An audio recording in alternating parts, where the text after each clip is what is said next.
Hi there, it's Polly here with me, Stash Newts, me. What we're going to do, just briefly, is I've been seeing some interesting stuff in some role-playing games lately. Control of the narrative in role-playing games. So, I guess two little streams to this. I'm seeing a stream of games where the umpire, games master, whatever you want to call them, doesn't roll. So let us say a combat is taking place. What happens is the player will roll for a character and roll to see how well that character is doing in this combat round. And essentially, if they succeed, then they're dishing out damage to an opponent. But if they fail, then the opponent is dishing out damage to them. So it's kind of an interesting idea because, for one thing, it removes any vestige of the adversarial from the game. You're not playing against the umpire in any way, shape, or form. They're not your adversary, so therefore they are a story shaper. They are there to help create and present a world, come up with conundrums and so on, come up with story elements and characters and present them to you. But things like combat and so on, and any contested skill, the player is doing everything. Now, one thing I do find interesting about this is that it's mean. It's actually mean.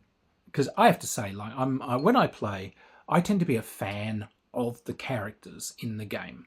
So what I don't want is I don't want these people just dying, unless they've done something absolutely stupid. If they've deliberately bitten off more than they can chew, you know, if they're fairly weak and they've deliberately decided to go and attack something big and strong or whatever, okay, let the dice fall as they will. Maybe you guys will do it or maybe you won't. However, under normal circumstances, I don't want these people just dying on a dice roll. So, you know, I'm quite happy to fudge a dice roll to make sure that someone's character keeps in the game. And I know many, many, many people out there do this because I go to games clubs and we've discussed this. But if the player is rolling, they're in the middle of the table, and damage and so on is being rolled by them as part of this process, there's no fudging. So if you take enough damage that your character is dead, your character is dead. So yeah, this is a more what would you call antiseptic process in a way. There's no massaging from, you know, the unseen gods that sort of make things go your way. So okay, so perhaps this leads to a more cautious play style.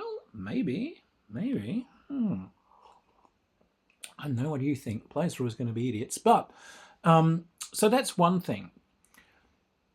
Another thing I've seen is some interesting stuff in a couple of games that I've done recently, which have been far more narrative based, where dice rolls and mechanics in the game allow the players, the people running player characters, to start taking control to a certain extent of the narrative.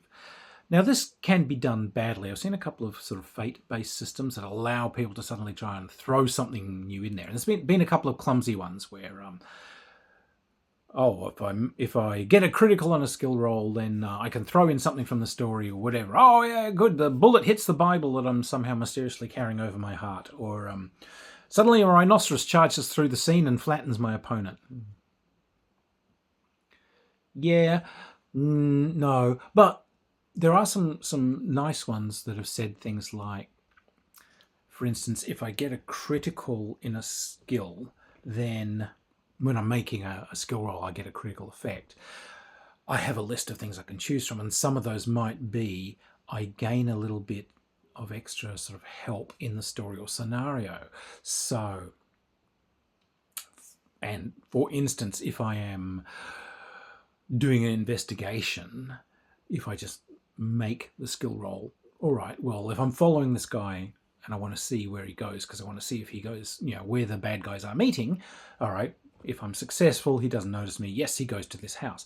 If I make a better roll, if I get more successes or a critical, it gives me some options, and they might be I can ask some extra questions of the umpire which have to be answered. Like, all right, did he meet with this other guy we've been watching at this house? Oh, yes, he did. Oh, okay. Or are they hiding anything else in this location? Yeah, there is. There's a cellar that they've obviously got a guard on that's being kept locked. The guard's unobtrusive. He's just like, he looks like a street bum. But yeah, he's actually watching to make sure no one goes anywhere near this locked door. So, you're getting more of a grip. It's being formalized. Right down to some things where some of them, if you get big criticals, are allowing you then to step more into the game and say, all right, well, there's going to be a extra layer of the story revealed at this point or something. And sort of, so in that case, the players are kind of helping to guide the development of the story. Now, obviously, you're going to have to work with the umpire because their job is making this game run. So you can't just throw things in willy-nilly. There's going to have to be a consultation. But that kind of concept where some of your players are coming in to help create the story, and in many cases they might even be making it more complex, so the problems that characters are facing are more complex. That is an interesting idea. That is narrative play kind of shining through. The only thing I'd have to say about it is you have to have really purged out of your game any of the sort of conflict-based gamism that people might have carried from like earlier life or other games they do, because if you are still convinced that the game is something that you can win, that you can fudge and win, any attempt to step into the narrative and change it will only be used to try and somehow shower rewards onto player characters and also kind of solve problems without any effort, missing the fact that engaging in the story and engaging in the world is the game. You're not winning or losing by solving the conundrum on a dice roll. You've actually lost the enjoyment of saying what your character's doing and getting the feedback and laying clever plans and seeing them come to fruition. So you have to purge that out. So I guess what I'm saying is that these are very interesting tools, and you will, however, have to have a good measure of what your players are before you indulge in them. Now, the good thing is that there's a lot of young players that aren't massively overburdened with expectations at the moment. D&D, for instance, has been a good in for them, but they're kind of ripe for showing all different kinds of play. And look, I'm not a big fan of these video channels that essentially show stand-up comedians and actors playing D&D, which they're not. They're just basically playing out a script. But what it does mean is that a lot of young players actually want that. They want to step into a story and feel that they're almost like acting in a story rather than playing in a game where they're pitting numbers against numbers. So I don't think these games way predate that phenomena. So it's not something caused by this phenomena, but it is something that this kind of video presentation phenomena can be used to advantage, because I've played a couple of them and it is a very interesting way of doing a game. And like I was playing with some pretty traditional character role-playing gamers, and it was interesting because it's like some of the ones you wouldn't have thought would be so bubbling with ideas, because they are kind of real hardcore traditional players. They would kind of lean in and say, okay, all right, well, what if we say that this guy we've been dealing with, because like the dice have turned and it says an extra element is now introduced to the story, and they're saying, oh yeah, what if we say this guy that we've been dealing with, he isn't what we think he is. He could actually be secret police. He's just been doing this as a front to try and reel us in. It's like, well, that's interesting. Yeah, okay, that would certainly give you some real complication. But they're actually willing to pitch ideas that make the game a little bit more racy. Now you guys got some problems. Yeah, let's dig in. So these are some interesting things people are playing with in high concept design at the moment. That high concept, who's rolling the dice? Players or umpire? And what are the ramifications of this? Yes, it's removing the adversarial nature, and it's making it more, the players more feel that they're making the story. On the other hand, it can be mean. You got to, and yeah, the involvement in the story. How far do you want to take it? How much control should the players have?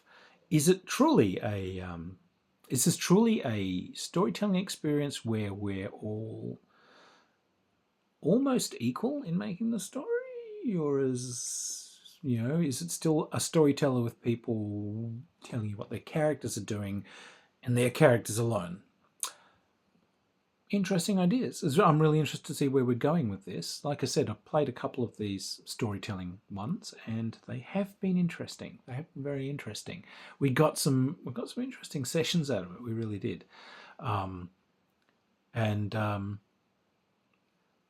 I'll be interested to see where it's going. So these are kind of some interesting side courses that I've noticed just over the last few months while reviewing things for you guys. Anyway, I keep looking at cool things for you guys. I've found some really neat old ones, and I found some more brand new gems. There's some great work being done. So anyway, I will see you guys anon. I hope to see you around the games table sometime. So until then, bye.